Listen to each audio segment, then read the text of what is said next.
मालवणमध्ये शिवरायांचा पुतळा कोसळल्यानंतर आता राजकारण चांगलंच तापल्याचं पाहायला मिळतंय। भ्रष्टाचार कुठे करावा याचंही सरकारला तारतम्य नाही असं संताप शरद पवारांनी व्यक्त केला। तर पवारांचे वक्तव्य म्हणजे इतर ठिकाणी भ्रष्टाचाराला समर्थन देत आहेत का असा सवाल करत फडणवीसांनी पलटवार केलाय।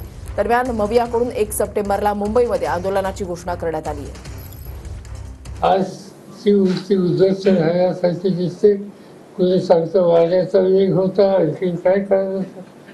जिथं प्रधानमंत्री स्वतः जाऊन आले, त्यांच्या हस्ते याचं अनावरण झालं। आज त्या ठिकाणी भ्रष्टाचार किती टोकाला पोहोचलेला आहे। कुठं भ्रष्टाचारी भूमिका घेऊ नये याचं तारतम्य सुद्धा या सरकारमध्ये नाही।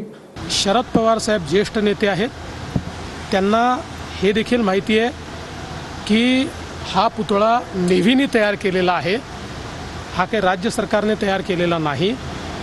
आणि एखाद्या ठिकाणी भ्रष्टाचाराचं तारतम्य दुसरीकडे नाही असं कसं म्हणता येईल? भ्रष्टाचार कुठेच नको, भ्रष्टाचाराला आपला विरोधच असला पाहिजे, पवारसाहेबांचा विरोध असला पाहिजे। ते अशा प्रकारे वक्तव्य देत असतील तर मला आश्चर्य वाटतं की ते भ्रष्टाचाराला समर्थन देतात का? मग पवारसाहेबांसारख्या मोठ्या नेत्याला अशा प्रकारचं वक्तव्य करणं शोभत